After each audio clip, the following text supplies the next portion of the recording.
Welcome to Jack in the Box. Hey, I'm here for Taco Tuesday. Well, you can get 2 of my famous tacos for 99 cents on Tuesday, but it's Monday. Oh, no problem. I'll wait right here.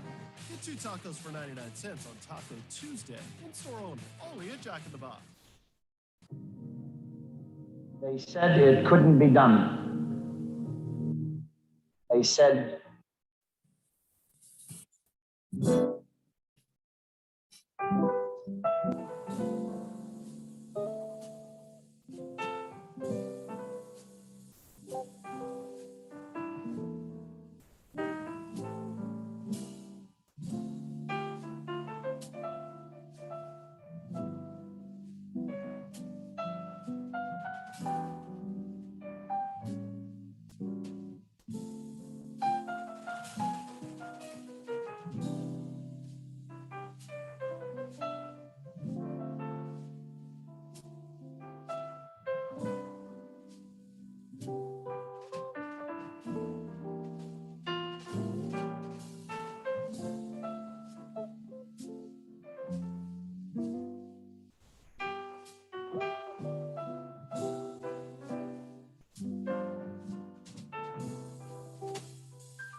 Good evening, community, our guests in-house and those viewing virtually.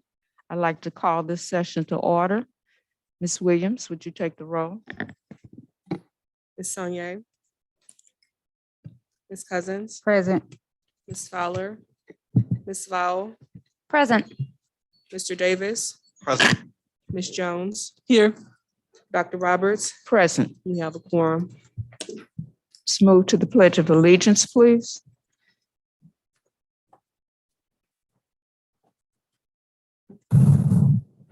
I pledge allegiance to the flag of the United States of America and to the republic for which it stands, one nation, under God, indivisible, with liberty and justice for all.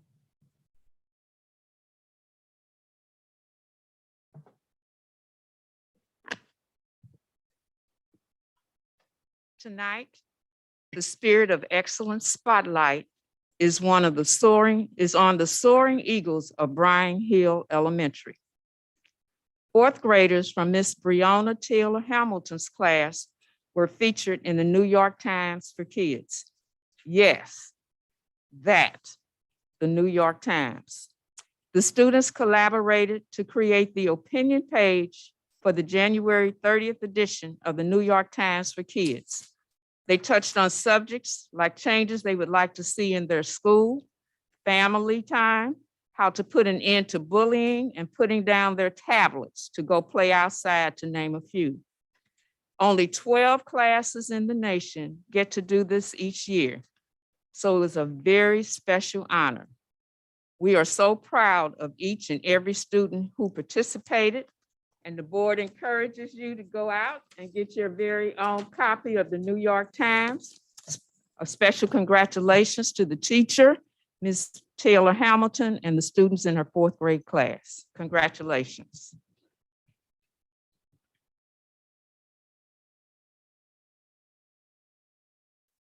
I'd like to move to the approval of the minutes, January the 11th, 2022. I move to approve the January 11th, 2022 minutes. Second. Ms. Williams? Ms. Sonier? Yes. Ms. Cousins? Yes. Ms. Vowell? Yes. Mr. Davis? Yes. Ms. Jones? Yes. Dr. Roberts? Yes. Motion passed. Can I get a motion for approval of the minutes of January the 25th, 22? I'd move to approve the January 25th, 2022 minutes. Second. Ms. Sonier? Yes. Ms. Cousins? Yes. Ms. Vowell? Abstain. Mr. Davis? Yes. Ms. Jones? Yes. Dr. Roberts? Yes. Motion passed. Dr. Adams?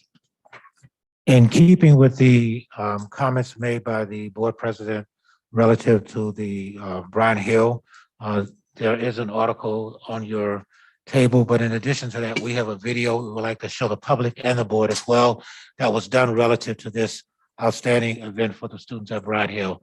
Mrs. Van Ooy, do you mind turning it on?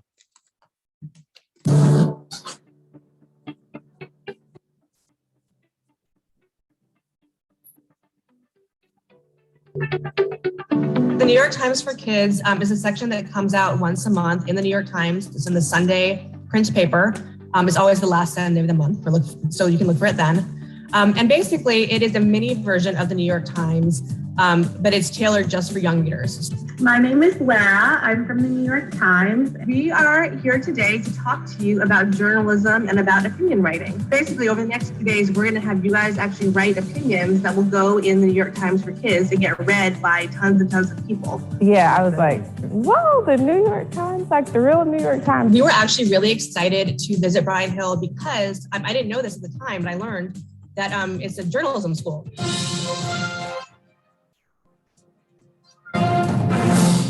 Good morning, Brian Hill. Like it's like, you know, it has a special, a journalism specialty, which of course is very close to our hearts. I was excited that my kids got the experience of being able to go through the process of coming up with a topic and brainstorming to come up with a topic, and then having the opportunities to actually edit it with the live editor. Okay, so basically every month we visit a different 4th grade classroom somewhere in the US. And we talk to you guys about opinion writing. And then we have you guys actually write opinions yourself.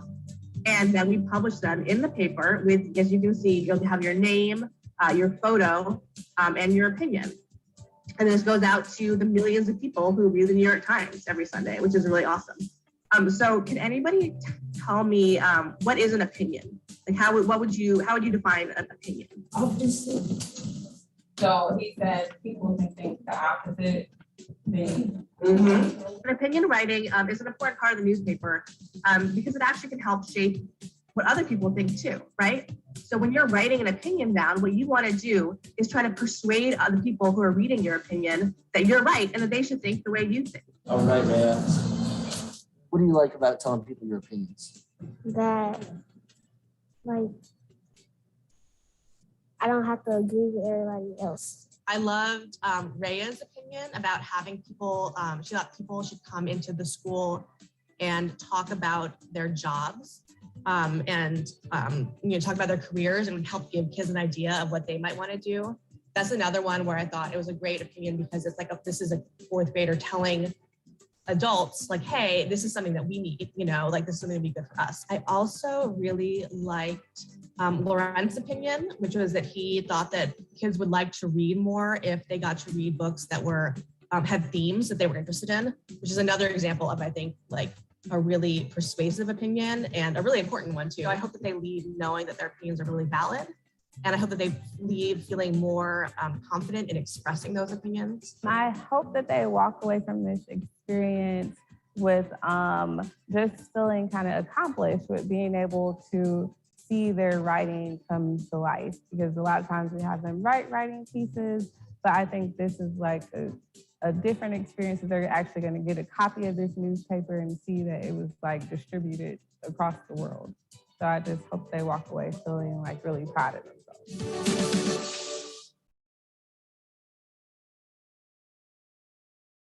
Again, a final recognition for Brian Hill as a teacher and leadership at that school. My comments are as follows. February 2022 marks the 52nd anniversary of Black History Month, celebrated for the first time in 1970 by students and educators on the campus of Kent State University. Black History Month celebrates African-American accomplishments, culture, people, and contributions to the world. And it's no surprise to me that students and educators were the first to bring it to the mainstream. During this month, our schools will be celebrating in a variety of ways. The students at Metro High School will be transforming their building into a museum of Black history, including a presentation celebrating SLPS alumni and Metro High School founder Betty Wheeler in the auditorium named in her honor. Warner Elementary, for example, will produce a school-wide virtual Black History Month celebration that will focus on the alumni of Sumner High School. Due to our ongoing COVID-19 mitigation protocols and procedures, these events will not be open to the public, but obviously will be shared by students. We will be compiling a video clips from each school celebration to share on the district website, YouTube page, and website by the end of the month. And so I just want to recognize Black History Month and the work that students are doing in that environment. At this point in time, we have 3 presentations. We'll start with the finance presentation first. Ms. Banks will do the presentations relative to monthly financing update, as well as the budget presentation at this point in time. Ms. Banks.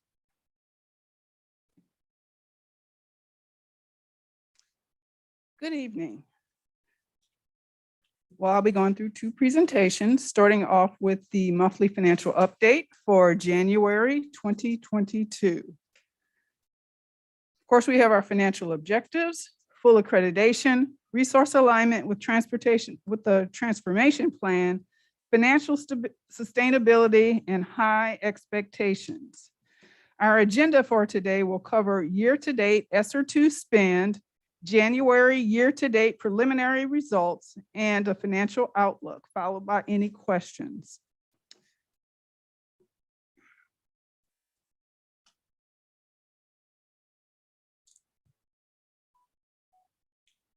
ESSER 2 year-to-date spend. We have spent nearly 7% of the $46 million in ESSER 2 funds in the categories shown on the slide. The majority of the spend is still in student learning and safe return.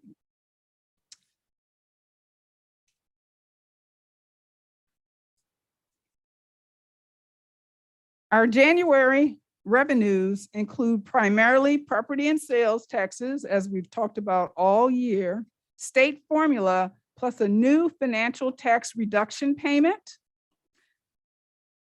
food service reimbursements, and a special emergency operational cost reimbursement. So both of those plus payments were unexpected. And of course, I've included the larger expenditures for the month, greater than $100,000 in the categories shown.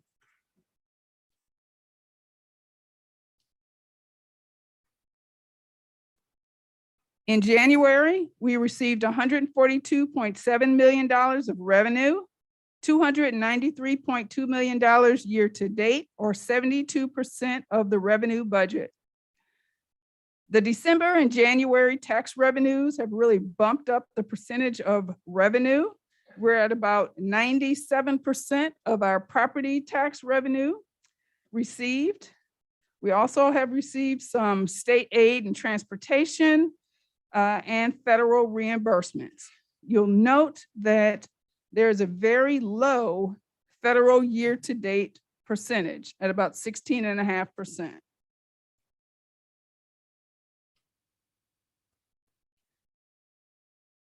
We spent $27.5 million in January, $171.3 million year-to-date, or 40.9% of the expenditure budget.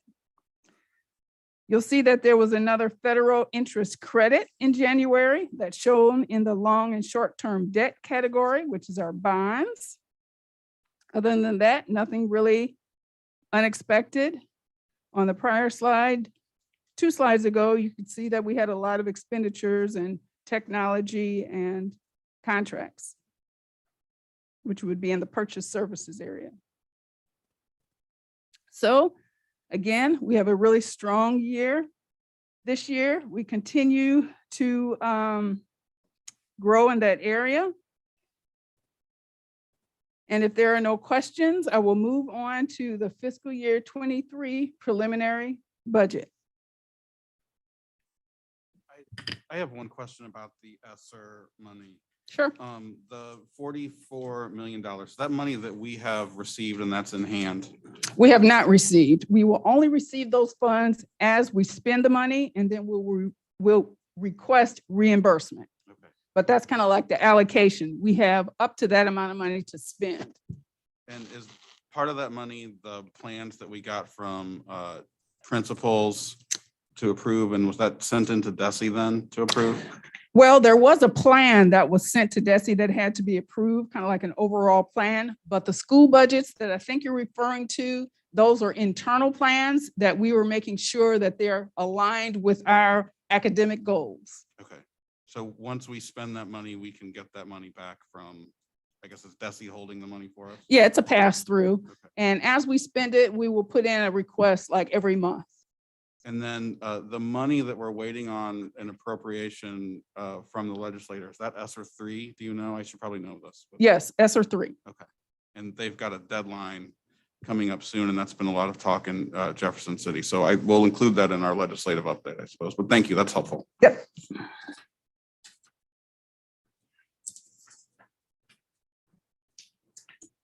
Okay, so moving on to fiscal year 2023 preliminary budget. Of course, our financial objectives, which we just reviewed, but really to give more perspective to that long-term sustainability and a 30% fund balance target. If we move to the next slide, I've put together some information that I think that you might find interesting. I pulled this information from the most recent DESI fund balance information for all districts.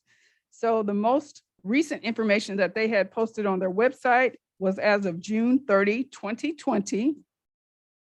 And there were, I think, 556 districts in Missouri in fiscal year 20. And what I did is really filter those districts just to include the districts that or some of the districts in the metropolitan St. Louis area and some of the larger Missouri districts. So the districts were rank ordered from highest to lowest unrestricted fund balance percentage, which is the rightmost column. And the fund balance percentage is calculated by dividing the fund balance, which is the column right next to it, divided by the total expenditures, which are also shown on this table. So St. Louis is highlighted in yellow at the bottom. We are ranked number 266 out of the 556 districts, basically putting us in the 48th percentile, kind of right in the middle of the pack, if you will, as far as fund balance percentage is concerned. So all of these green districts that are highlighted had a fund balance percentage that is higher than St. Louis Public Schools. So for example, Special School District is the highest ranked on this page at number 41. They have had a $429 million budget for expenditures, or they actually spent $429 million in fiscal year 20. They had a $318 million fund balance, or 74% fund balance for fiscal year 20. Another example would be KIP. They're ranked number 200. They had $30 million in expenditures, $12 million in fund balance, or 40%. And St. Louis Public Schools ranked 266, $332 million in expenditures, and $114 million fund balance, or 34%. So if we go to the next slide, this table shows the districts that were ranked lower in fund balance percentage than St. Louis Public Schools. For example, Kansas City at number 326 had expenditures of $236 million, a $70 million fund balance, or 30% fund balance percent. Springfield, ranked at 489, had $275 million in expenditures, a $50 million fund balance, or an 18% fund balance. So you really have to consider the size of the district and the total expenditures, which puts the fund balance into better perspective. So our $114 million fund balance sounds like a lot, and it is a lot, but it's not too big for our size district. So I just wanted to give you that information to hopefully provide a little perspective on our fund balance. So looking at our fiscal year 23 fund categories, these are the major fund categories. And each fund category generally includes more than one fund or more than one grant in each category.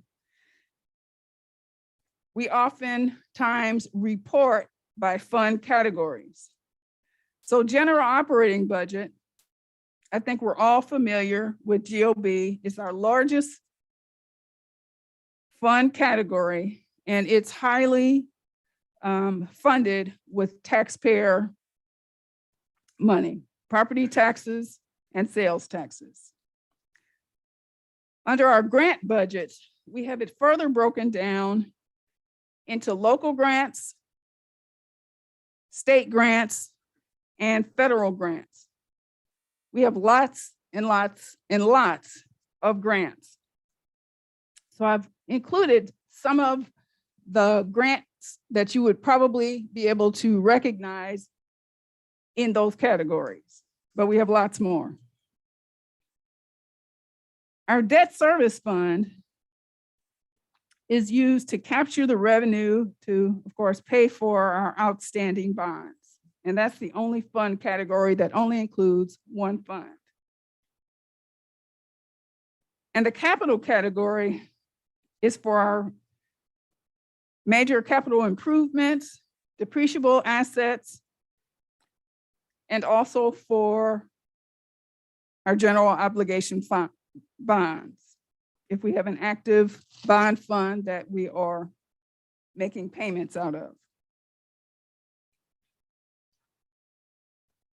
So at the end of each year, we are required to report all of our revenues and expenditures to DESE into 4 different funds that DESE has. And you can see those listed across the top, funds 1 through 4.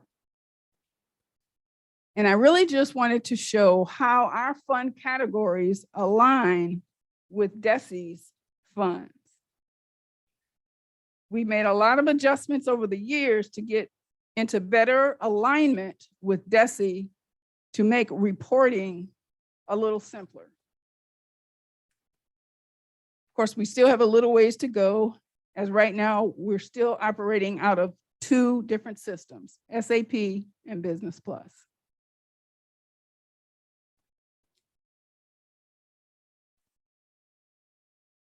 So we're going to focus today really on revenues. And here are our basic assumptions for revenues.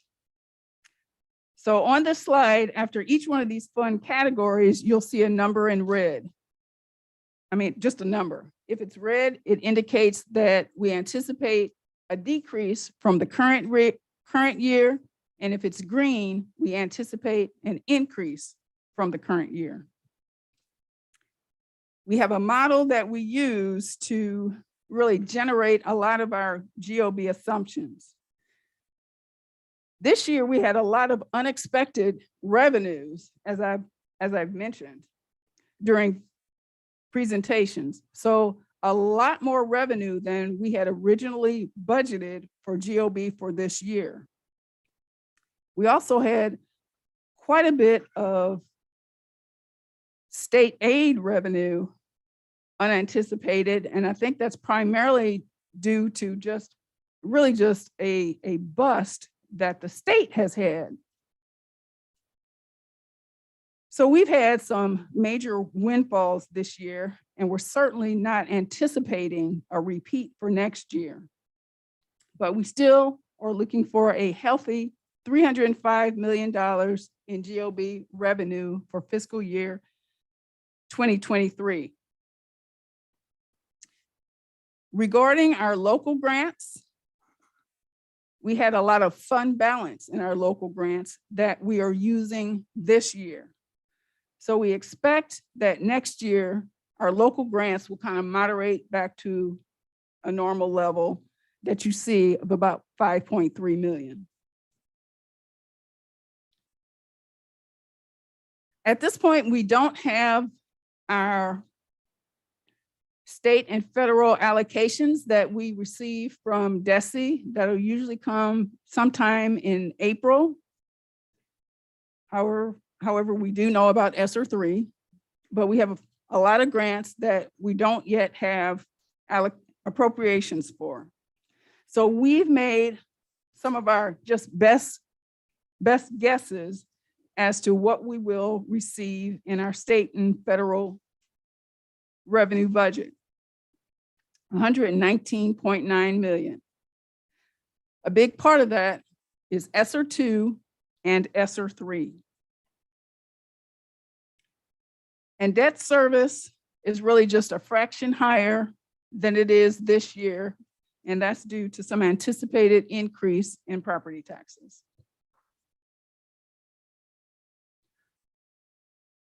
So although we are most focused on revenue, this presentation, I did want to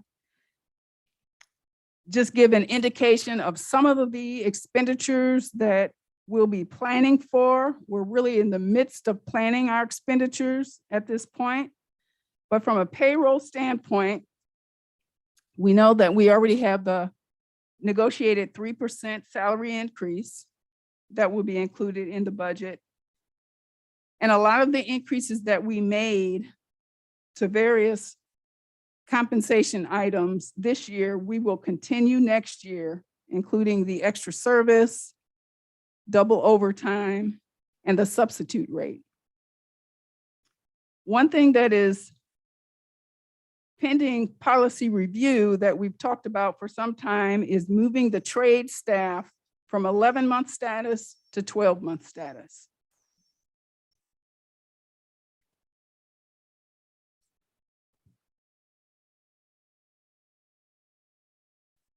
From our general operating budget, some things that we plan to make some changes, slight changes. Generally, we allocate staff and budget based on projected enrollment. We're looking at perhaps the greater of the projected enrollment or the January membership count. Other increases for GOB would be a 15% increase in the school budgets, the discretionary budgets, moving the per student amount from $172.50 to $200. We would also increase the alternative school budgets by 15%. And as we roll out the school GOB budgets, we will add a line for extra service. In the prior year, we had the categories in black, and schools are requesting that we add extra service.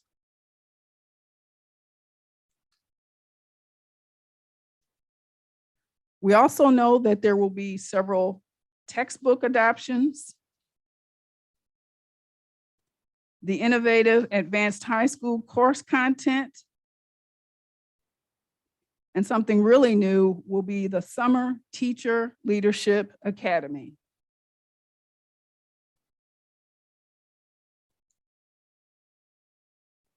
In our state and federal grants, something that was brought to the table was a consideration of having a food truck option, trying to do something innovative that the schools would enjoy, particularly at the high school level.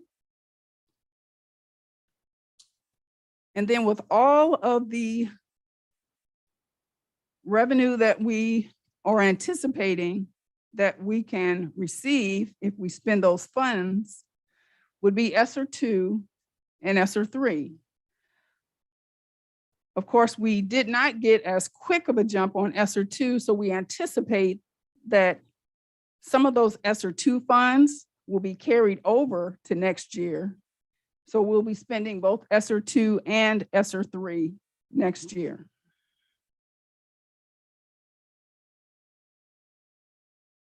The debt service fund, we're doing the refunding this year of the 2012 and 2013 bonds, which we expect about a $600,000 savings.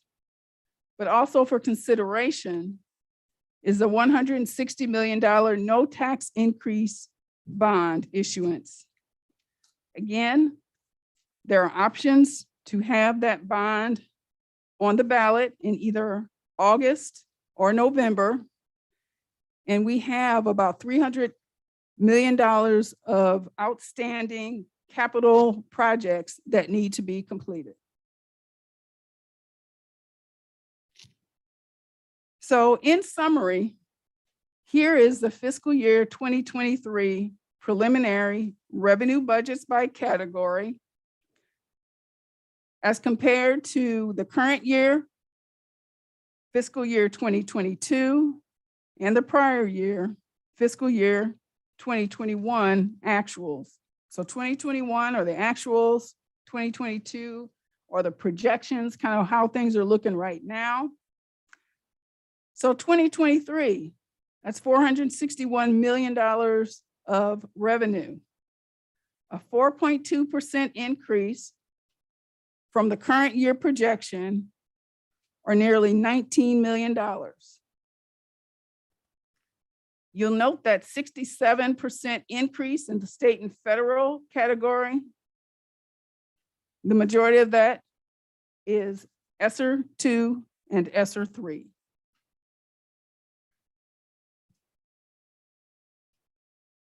So our next steps, as we're working on the revenue budgets for next year, will be to bring the complete budget back to you on April 12th, have a public comment period for the remainder of April, April 13th through the 29th, and seek approval at the May 10th board meeting.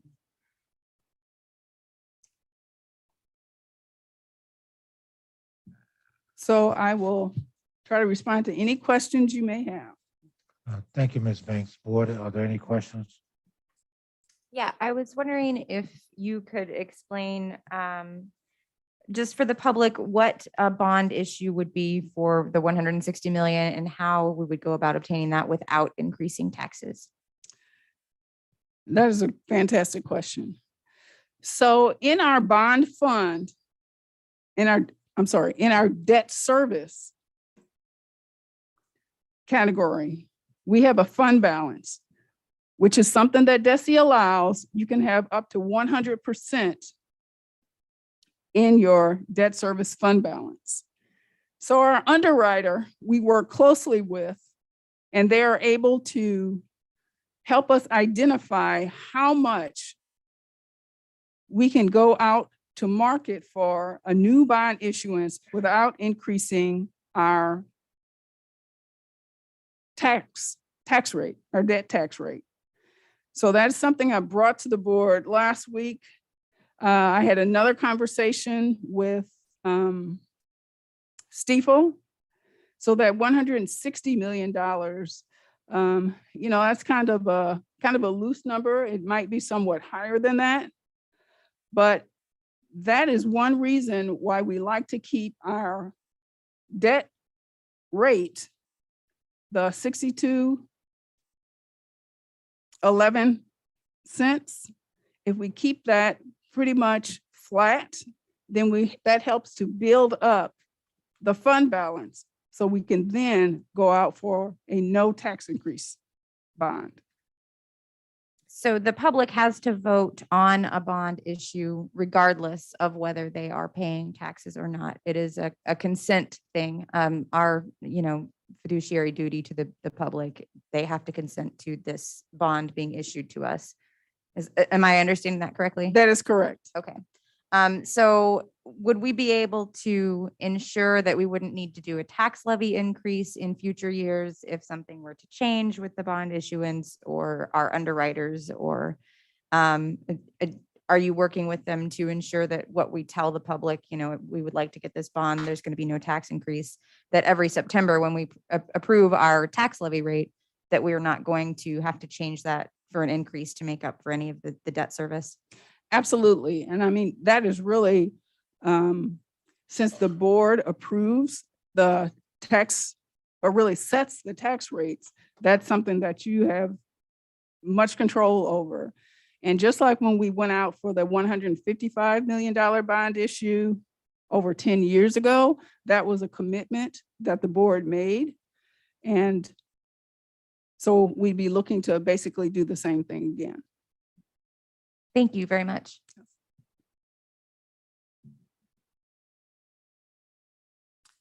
Are there any other questions for Mrs. Banks? I have just two quick questions, Ms. Banks. Thank you for the report. I didn't see any mention made of the $15. We've reached that limit. Yes, that actually went into effect in January, I believe. Yes. That's So correct. yes. Yes, all employees make $15 or more. Okay, can you say that one more time? All employees make $15 or more. Okay. And the second question, Dr. Adams, is for you. I see that we are anticipating new textbook adoptions and something advanced high school courses and summer teacher leadership academy. Yes, ma'am. Will that be a part of our academic report in the coming months? You will get a presentation at the next meeting relative to textbooks and the AP courses, the advanced courses. In terms of the summer school teacher leadership program, you'll get that when we do the summer school presentation next month. So yes, ma'am, that will be part of the academic program. Okay, thank you. Thank you, Ms. Banks. A final presentation tonight, because we're pulling the gifted presentation, as I indicated to the board. Dr. Smith will come forward with the calendar presentation. Again, similar to the budget presentation, the public will be allowed to give us feedback. And so you're getting a light version, if you will, of the calendar presentation. Several meetings have taken place. We'll be coming back to the board at the next meeting for approval of the calendar, because we have had several meetings with the union, but we always want to open up the ability for the public to respond through our website. Dr. Smith, thank you. All right, thank you, Dr. Adams. Can you? It's not on. There you go. All right. And so one of the things that we wanted to do is just talk a little bit about school year 22-23 and just the recommendations for the school year calendar. And so one of the things that I'll spend a little bit of time talking about, is the high level summary, is in 4 parts. So I'll talk to you a little bit about the proposed key dates for the 22-23 calendar. And I want to spend a little bit of time walking you through the discussion that was had between members of the calendar committee, right? So those discussions centered on the must-haves, the could-haves, and the should-haves of an actual academic calendar. I'll then spend a little bit of time talking about the calendar as it's compared to this particular school year. And then I'll end with the ultimate goal is to have this calendar approved by all of you, but I'll walk through a little timeline as to what's going to happen between now and the time that we return back to the school board with additional information from all of our different partners there. And so one of the things I wanted to focus on is some comparison of calendar dates. And so once again, this is just a high level overview. And so based on looking at 22-20 or 21-22 and the proposed for 22-23, just wanted to call out a few of those key dates. So the start of the school year for our 10th month employees would be August 8th. If we take a look at the start of the school year for our scholars, it would be August 22nd. I'm just looking specifically at the proposal for school year 22-23 calendar. That's a change from one day from calendar of this year. We take a look at our start of winter break. It would be on December 1st, just a change of one day from this academic school year. And the last day of winter break would be January 3rd. Most of these are just 1 or 2 days differential. The length of our winter break for the proposal 22-23 is going to be 9 work days. And so that's actually 13 calendar days as opposed to 8 work days and 12 calendar days from this year. We would return back from winter break for our 10-month employees on January 3rd. That remains consistent for this year. Our school was resumed from winter break for our scholars on January 24th. No change from this academic calendar year. And then going to the end of our school year, the last day for our school, for our scholars would be May 25th. A change by 1 day, ending a little bit earlier than this school year. And the last day for our 10-month employees would also be just 1 day earlier on May 26th. I'll spend a little bit of time on this particular timeline because I wanted to present that information to you first, but I think it's critically important for you to understand the conversations that took place. And so January 24th, we had our first, or let me scale back there. Yeah, January 21st, we had our first meeting with our local union partners. And I want to shout out or just publicly recognize just the representatives that were on the calendar committee representing Local 420. And so specifically, that's Javon Humphrey, Denise Porter, Stephen Pipitone, and Kim Swenson. So they represented the voices and the perspectives of just our teachers and everyone that's a part of the union. We then had a follow-up conversation on February 1st, and that was our second meeting with our union partners where we engaged in the discussion around those must-haves, those should-haves, and those could-haves, right? And I'll pause here just to talk a little bit about what those were so that you understand the rich conversation that we did have. So when we talked about those must-haves, the first guiding principle was really around having a calendar that really maximizes instructional time, right? How can we make sure that that is at the core of what we do? Secondly, we know that it's honoring just our collective bargaining agreement, right? So how are we bringing those two things together? Our additional must-haves were prioritizing our holidays, and with the proposal that you'll see in front of you, we're proposing to add Election Day and Juneteenth to the particular calendar. The other must-haves we talked about were parent-teacher conferences, and of course, the DESE minimum requirement of 10,044 hours. So those were the must-have conversations. We then talked about a few should-haves, and one of the should-haves were just around professional learning. How do we have professional learning spread out throughout the school year? What is it going to look like? Is it going to look different? What are the number of days that would need to be required, right? And then the last part of discussion was around the could-haves. And so some of the could-have conversations took us back historically to conversations around a delay in pre-K for a week so that our earliest scholars could have engaged conversations around things that would be more developmentally appropriate. Other could-haves were just differentiating our PD and professional learning days and the actual structure. One of the other things that were additional points of discussion that I call out here that were emphasized by our local 420 partners were around just teacher start days and end days. The second conversation was around summer learning requiring 60 hours specifically. And then we had an opportunity to review other school district calendars from this year. And if they had those calendars that were posted for school year 22-23, we had an opportunity to look at those. Those were school districts that are in the region.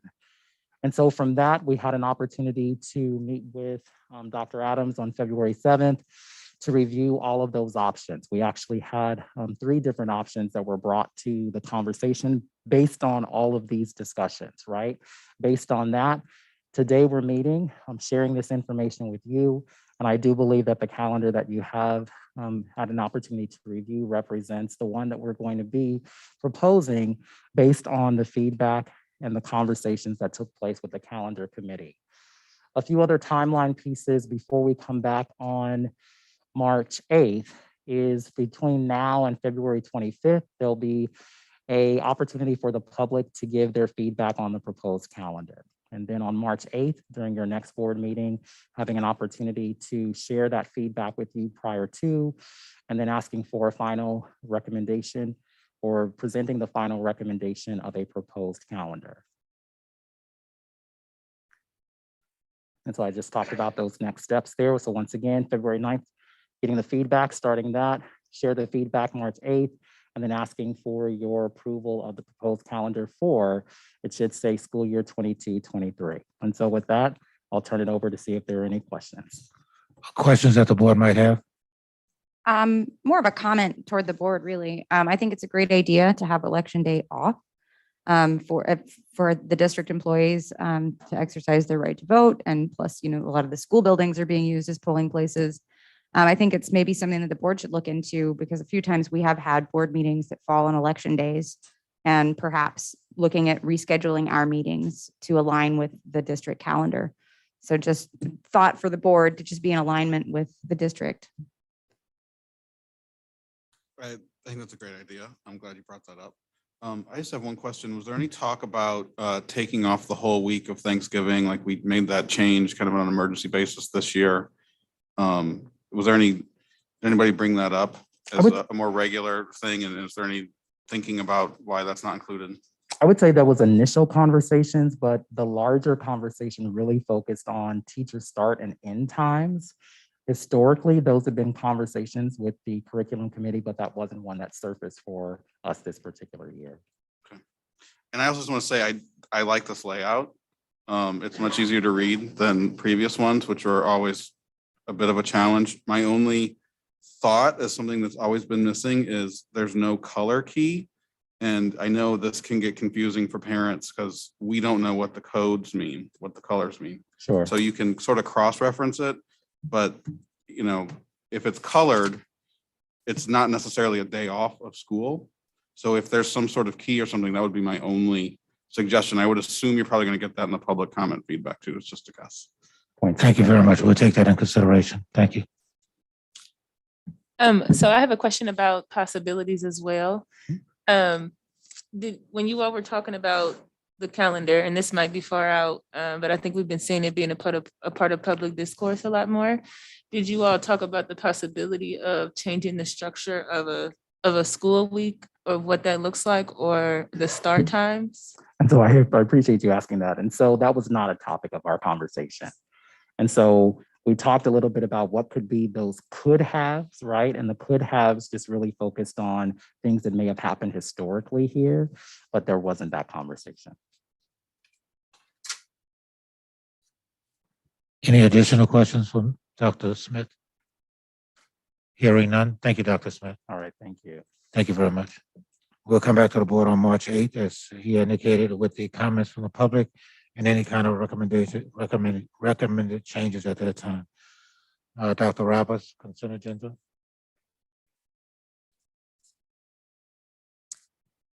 I'd like to get a motion to accept the consent agenda as presented, 0208-2201 through 0208-2210. Is that a new item? Okay. And then we'll proceed to discussions. Dr. Roberts, I'd like to take a couple items separately. So Yes. I'll make a motion for 28-2201 to 28-2202. Second. Ms. Williams. Ms. Sanye. Ms. Cousins. Yes. Ms. Val. Yes. Mr. Davis. Yes. Ms. Jones. Dr. Roberts. Yes. Motion passed. I'd make a motion to take 282203 as a separate consent agenda item. Second. Ms. Sonier, Oh, I'd like some discussion first, if that's all right. Sorry, Ms. Williams. This is the approval with Mix O'Toole to provide comprehensive legal services. This is something that Ms. Jones and I were both part of the RFP review process, and I've brought my sort of concerns about the confusing nature of that RFP to the board on 2 different occasions. Specifically, it seemed like the RFP was confusing to people that responded for a couple of reasons. There were at least 3 law firms that responded, 2 of them who currently do business with us that responded and did not fit the criteria of the RFP, which sort of led to some concern that it was confusing to those individual firms that provided services to us.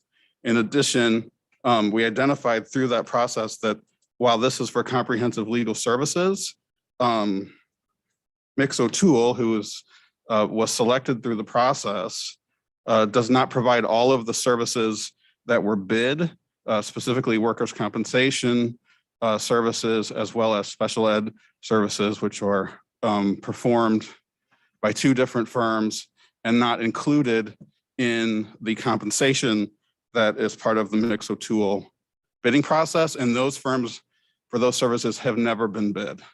So I'm going to vote no on this. I feel that the RFP was confusing. I think that the resolution should be to bid all of those services as they're actually performed. And again, I've raised those issues before with Dr. Adams as well as the board. I'm in agreement with what you're saying, Matt, as part of the team who did the, I think it was Ms. Cousins, Ms. Jones, and me who were on the lobbyist search team, and the procedure itself and the RFP itself did not really include a proper rubric. So I feel that that's kind of what we're running into to a much greater degree with the legal services. And I think that we should be clear on what we're asking for from the RFP. And it could be that we're asking for exactly what Mix O'Toole is giving us, but we need to be more clear in the RFP. And I would be personally in favor of perhaps a separate motion to put that back out for bid with clearer requests and a clearer rubric for the people who are doing the grading for that procurement process. Yes, excuse me. I'd also agree with both of my board members with their statements in regards to our search. And the reason why I understood that myself and Matt were on the committee is because this was a legal representation for the board. That's why we were involved in the process, and not that we are the people that are taking over some type of duty that is usually relegated to the superintendent. But I was interested during the process in seeing more minorities, and I know that the people we currently have are minority, but women-owned firms being inclusive as well, because it would seem that we continuously hire the same people over and over again. I know we've had Lashley and Bear, we've had other people, what have you, but I would like to see, like Matt said, those services broken down and given other legal minds an opportunity to bid on them. So I'm really hoping that we can put that back out again. And I think it's important too to remember that we have such a new board, even from 2 years ago, let alone the previous board who was in governance the last time these contracts were approved. And I think it's important for us to know what we're looking for from all of our professional services, not just necessarily legal, but you know, everything that we contract out for, put out for bid for a contract, we need to make sure that this board is being served and that we're not just doing things the same way for the sake of continuity. We're past continuity right now. We are a new governing body. We are a new group of professionals, and we need to make sure that we are getting the services that we need. And just sort of as, you know, the impetus of putting this out to bid is as part of our MSBA training. we are told that professional services are to be bid on a regular basis. And we asked for a list of the professional services that we have in the last time they were bid. And this firm, as well as the lobbyist firm, were two that came up. However, those two firms that provide the other services were not included in that, which again led to some confusion, both in the responses to the bidding. It led into a great deal of confusion during our review process where we were trying to even sort out what we were analyzing. And I'm just not comfortable with the way that that all went out. And so I think that it should be rebid. So thank you. Are there any additional discussion points? So would we need a separate motion to put this out for bid again under different directives at this time or at a later time? Or do you just want to get through the consent agenda at this time, Dr. Roberts? We're going to go with the motion to pull it and send it back out.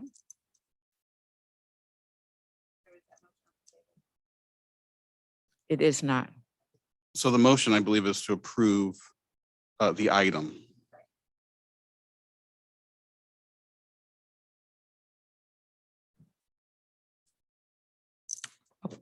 Need the motion.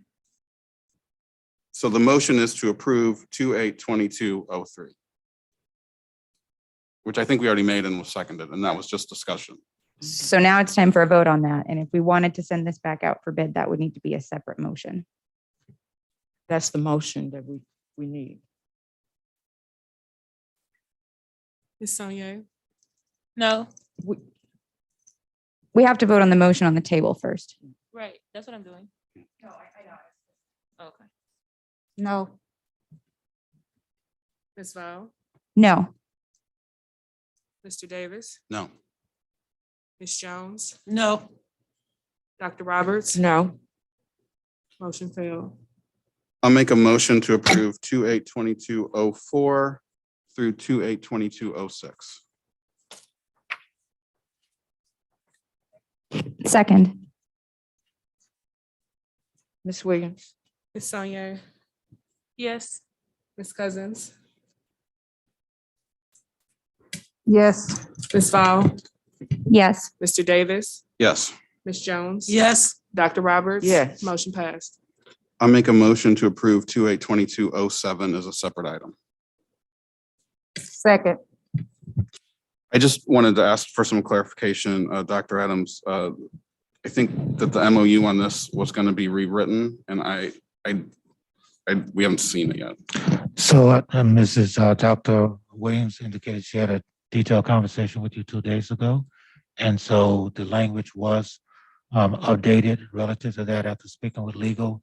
The language that we have in place protects the district to the extent you want it protected, that the board would have to approve any kind of fundraising requests. So we did have that language that language is already baked into our MOU. They made some changes. We changed it back to that. So it's that the board has to approve any kind of fundraising or if the district's name is used for fundraising or logo. So that was discussed with the entity this morning as well as yesterday. And I thought Dr. Williams had indicated she had spoken to you about it as well. Yes, I did have a conversation with Ms. Williams. I also had a conversation with Dr. Chung, who runs Skip NV. I just didn't know. I just want to make sure that that happened. Yes, I sir. didn't see the document. Yes, sir. It is consistent with the language that we have in all our MOUs, that anytime any kind of fundraising has to take place, it has to come back before the board for the board to approve it.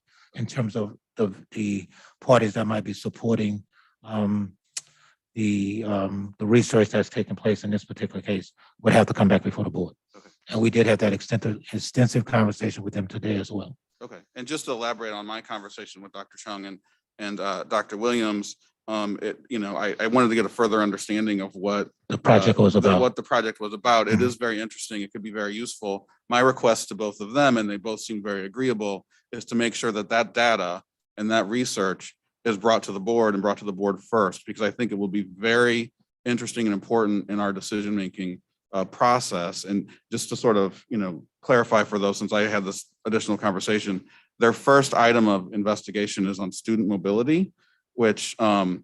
Adams, I think you described it as homeless students, but in my conversations with them, it's actually much more broader Correct. about why students leave the district, why they leave the city based on educational information. And so they've already done some just based on the DESE data, which I think it's live on their website now, but this MOU allows them access to our data since we have 2/3 of the kids in The city. in the city, it's going to be much more valuable. So I'm happy with this. I just wanted to seek that clarification, one, on the funding, and also two, to make sure that that information is shared with the board, because at some point, it's going to be important to use that information to make decisions about our planning, as well as maybe some political decisions in the city, and that's really our responsibility. Yes, so that is the obligation of the particular MOU, that they have to provide that information to us for our use. So just to be clear, Dr. Adams, you're saying as part of the adjustment to the MOU, that we're actually ensuring that when they get that data, that they present it to the board first? To administration? First, Yes, that is right correct. before, okay. That is correct. And any kind of use of the data needs to be reviewed by us as well.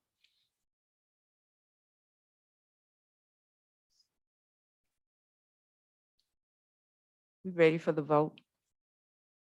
Ms. Williams? Ms. Sonier, Yes. Ms. Cousins, Yes. Ms. Val, Yes. Mr. Davis, Yes. Ms. Jones, Yes.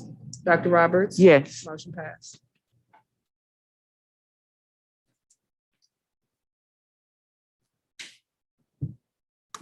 I'm sorry, do we want to take the new items separately? That's correct. So I'll make a motion to approve 282208. Second. Ms. Williams? Ms. Sonier, Yes. Ms. Cousins, Yes. Ms. Val, Yes. Mr. Davis, Yes. Ms. Jones. Yes. Dr. Roberts. Yes. Motion passed. Make a motion to approve 282209.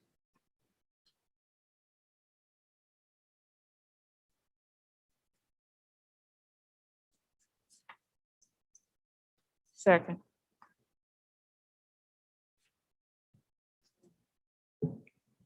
Ms. Sonier, Yes. Ms. Cousins, No. Ms. Val, No. Mr. Davis, No. Ms. Jones, No. Dr. Roberts. No. Motion failed. Make a motion to approve 282210. Second. Ms. Sonier, Yes. Ms. Cousins, Yes. Ms. Val, Yes. Mr. Davis, Yes. Ms. Jones, Yes. Dr. Roberts. Yes. Motion passed.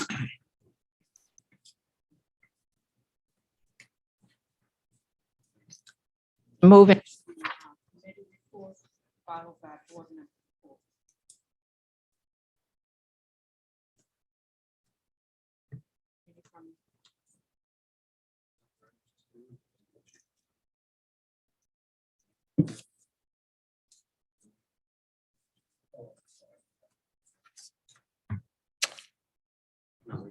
Yes, that is fine, yes. I can give a committee report on the legislative committee. We did not have a meeting in January, but that didn't mean that we weren't busy.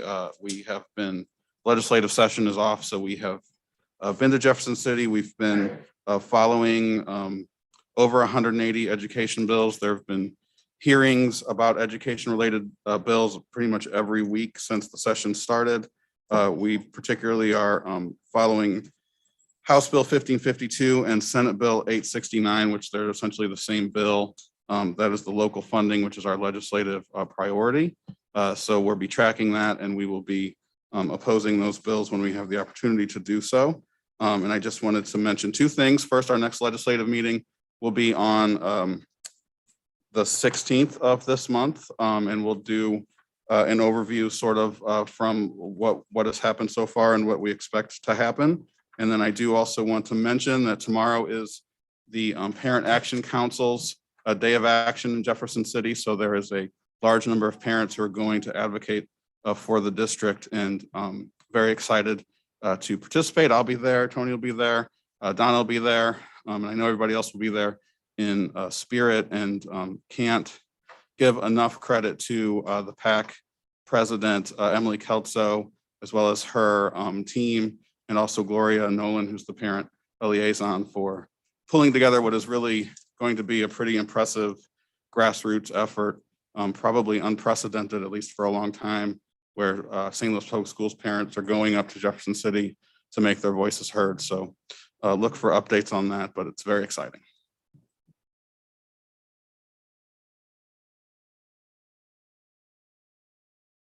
Ms. Sonia is going to. I'm going to report for Ms. Fowler in her absence as follows. Governance, the MSBA is working with us to update the bylaws that directly affect the board, and the committee is now in the process of reviewing their suggestions. Budget-wise, she's entered into conversations with the budget committee and identifies that public forums concerning the budget will be held, and the next meeting will be in late February and early March to discuss next steps. And finally, Regina has given wording, has worked with Matt and Tony around the wording to be included in the ad hoc legislative addendum. And the hope is that it's been reviewed by all members of the board so that we can vote on it at our work session in February.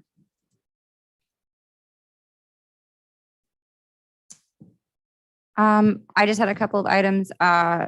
First, I was invited to listen in on a Zoom session for the 27th Ward Education Committee, where educators and principals and community members from the 27th Ward reach out to school board members. So I know that other board members will be being reached out to. Obviously, we can't all attend, or it's a big public meeting and we have to call sunshine request and quorum, but I do encourage you to all listen in.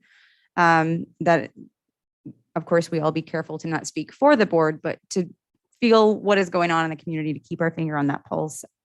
It was a very informative but very brief meeting. So if you get one of those invitations, I encourage you to accept. And secondly, I wanted to make sure everyone on the board, I'm sure, is aware, but the public, the Missouri School Boards Association has come out in support of a moratorium on new schools in the city until a citywide plan can be developed. So that is huge. As the St. Louis representative for the MSBA, I wanted to say thank you to the MSBA for supporting us in that. And it's really big for the largest public school lobbying organization in the state to stand behind us on this. They're behind us in Jefferson City and they're behind us in St. Louis City. So hopefully those in power, those making the decisions, those sitting at the table now across from us will take this seriously. And thanks again to the MSBA. Donna, you have anything? Alicia, Ms. Cousins? Yes, I would like to report. There is a lot of work going on with the citywide plan. I want to thank Natalie for introducing what the MSB board is doing. We have been working diligently to get this process going. We have been doing a lot of strategic planning. We do have our meeting coming February the 23rd, if I'm not mistaken. I welcome you all and please ask you to look at the website. We have had the ability to get the website up where a lot of information is being shared to the public as well as other entities. So I just want to make sure you guys know that we are working. It's a lot of work and I'm noticing how it's working hand in hand with the legislative committee as well. So Could you say that web address? Do you have it memorized for people? Go on SLPS website. I'm sorry. Oh, I thought you meant there was a specific section of the website to go to. Okay. Thanks, Natalie.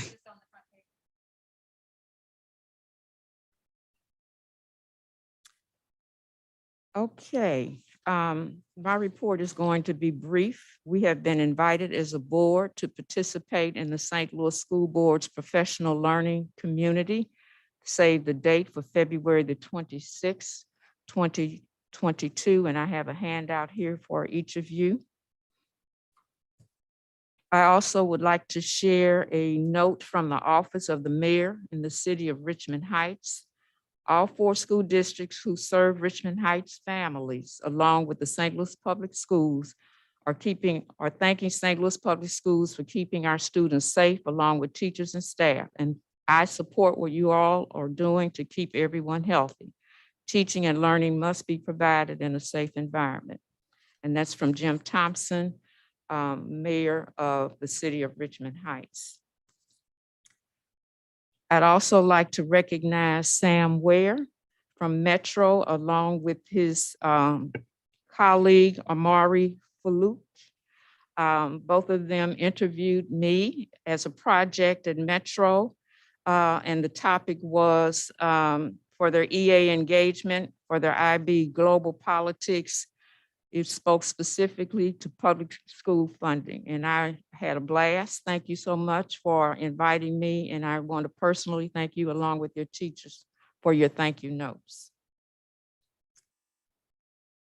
And with that, we are ready to move into public comments. Thank Dr. you. Roberts, Yes. I'm sorry, can I add to what you're saying? Yes. And I think what Natalie is speaking on and what Matt is speaking on, we have state and local legislators or elected officials that are really supporting what we're doing. We do have the PAC that's going up, but we've just been informed that we have some clergy people that are going up as well in support of this day of service or event that we're helping with the PAC host tomorrow. I think that's something huge that we really need to understand is it can't just be the school board operating alone. It can't just be the parents operating alone. It's going to take all of us to really move the narrative as to what's going on and the detriment that is really occurring within our district. Thank you.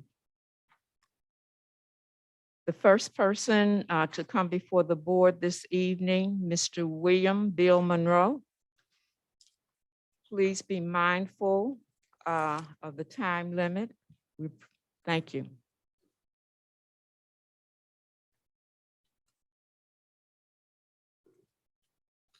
Good evening. I think this moratorium that you talked about is insane. I think that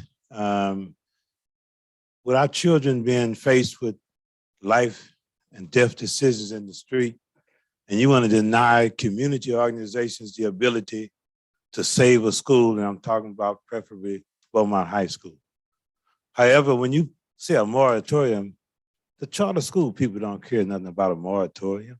They open up schools as they wish. Okay? So that does nothing but negate those of us in the community that would like to save a school, to say we can't go forward with saving Beaumont High School.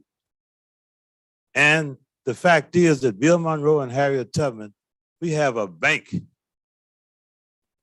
that's willing to help us save the Beaumont High School. This St. Louis Public School Board of Education has failed our community for more than a decade. And you don't allow community participation. You shut us down. You run us around on a wagon wheel like a hamster on a wheel spinning around. And you give us 3 minutes before you to communicate.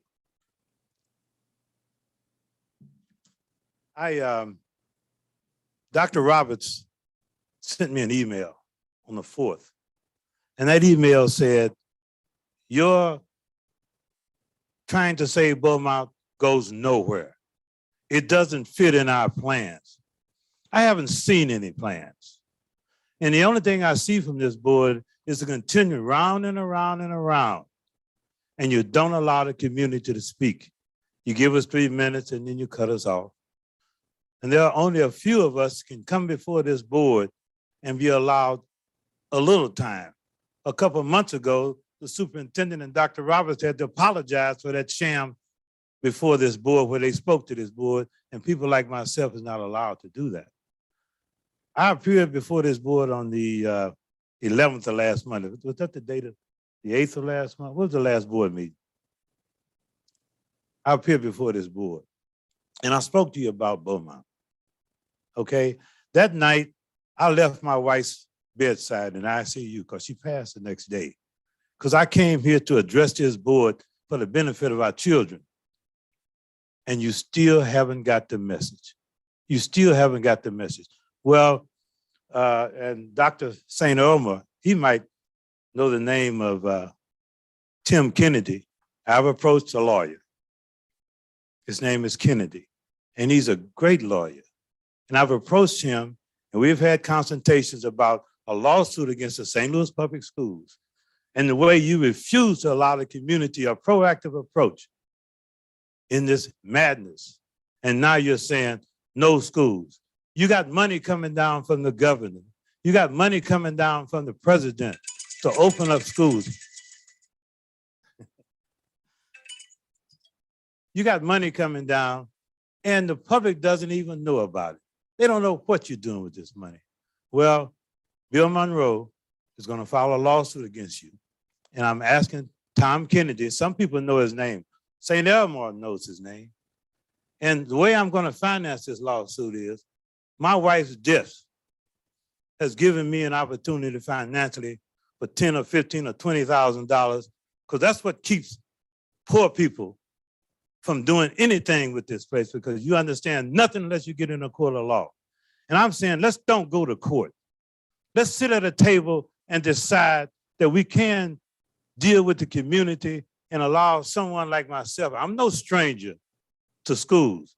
Bill Monroe is the founder of Thurgood Marshall, the first charter school in this town. And I'd never deal with a charter school again as long as I live, because I got my butt kicked like an alley fight in dealing with the dishonesty of charter schools. So I'm here to ask this board, let's don't go to court.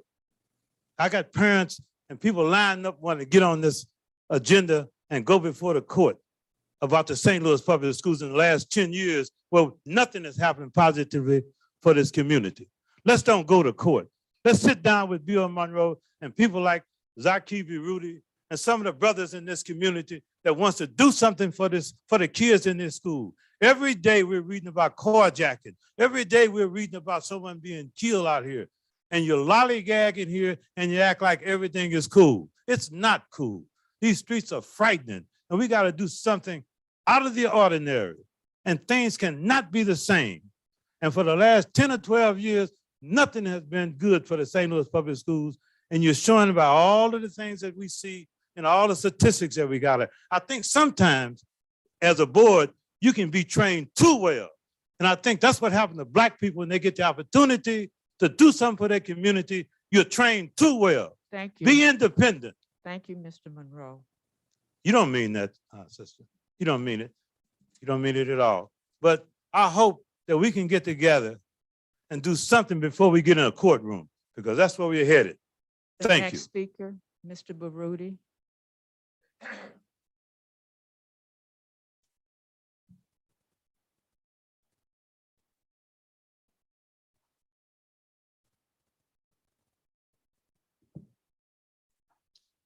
Good evening, board members. My name is Zaki Baroudi. I'm representing the organization, Universal African Peoples Organization. I come before you. Also, I come before you as a former educator. Having known Bill Monroe for a number of years and the vision that he has shared as far as developing the Harriet Tubman Center, I'm appealing to you to really consider the concept. And as he mentioned, that he's willing to sit down along with other organizational members to lay out the concept, because we are in a crisis. And as he was speaking, I was just even thinking that a people without a vision shall perish. And with many of our children on the streets in the kind of chaos that exists today, I think that as we move forward, we ought to move in the spirit of Harriet Tubman. Because at the time, in terms of history, her vision was to free the people. And many people didn't understand the necessity of doing something outside of the normal. And I'm saying his concept is outside of the normal. But we have become numb to what is called normal, that is actually abnormal, if you understand what I'm saying. So I'm saying, and I'm appealing to your concern and empathy for our children, and that if his vision and he has financial backing for it. So why not? And then many times these schools just deteriorate over a period of time and they don't become usable at all. But here's a person that's willing to not just work with just a small entity, but he wants to sit with you. At least you can open up your minds to say, hey, let's look at your concept. And if if he has his finances in order, which he say he has, why not do something that's different? And so again, I'm just here to again emphasize that I'm in total support of his concept. I will be encouraging other members of our community to come here and express their support. But why not just sit at a table and let's look forward to doing something that with his concept that can help shape the lives of our young people so that they can be productive citizens of the future. Thank you. And our last speaker this evening, Mr. Pearson.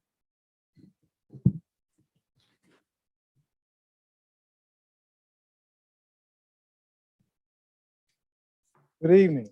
My name is Mitchell Pearson. I'm the founder of the Montessori-based Urban Farm School, and I'm here to share my thoughts. As I observe the going-ons of school boards here and around the country, I see democracy in action. The very idea of all of this is a promise to have a seat at the table. It was told to me early on that if you don't have a seat at the table, you're on the menu. By the way, I'd like to thank the board members for going to Jeff City and supporting us, taking a seat at the table, representing St. Louis Public Schools. As I watched the hearing unfold, it seemed to me that the proponents of HB 1552 did not want charter schools in their own communities. But it was very okay for them being in ours. We were on the menu. As we go down the path of closing public schools, I'd like to share an observation. The oldest high school in America is the Boston Latin Public School. It was established in 1635. It has an A+ rating, and it sits in the neighborhood where the value of the average home is $375,000. It's majority white. The largest minority group is Asian. You have to pass an exam to get in. On the other hand, the oldest Black high school west of the Mississippi is Sumner High. It was founded in 1875, and it's on life support. I don't know what the rating is and the average neighborhood home value is, but I'm sure it's not $375,000. Sumner High School, in my opinion, is just as important as Boston Latin Public School. Robert Guillaume, Charles Henry Turner, Grace Bumbry, Dick Gregory, and many other African Americans who shaped American history all attended Sumner High. My question is this: why are we ignoring such valuable history? As I reflect on my life experiences, I look through the lens of a student and as an educator. What will our children look back on and remember? What does SLPS have to offer them now? I hope Sumner will be around for another 100 years. I hope, for that matter, the trifecta, the Montessori-based Urban Farm School, Dunbar, Vashon, and Harris Community College will be alive and well. Hope that we come out of this time period with a healthy democracy where liberty and justice abounds, and all Americans have a seat at the table. Thank you. That concludes our public comments. Can I get a motion to close this meeting? Motion to adjourn. Ms. Sonier? Ms. Cousins? Yes. Ms. Val? Yes. Mr. Davis? Yes.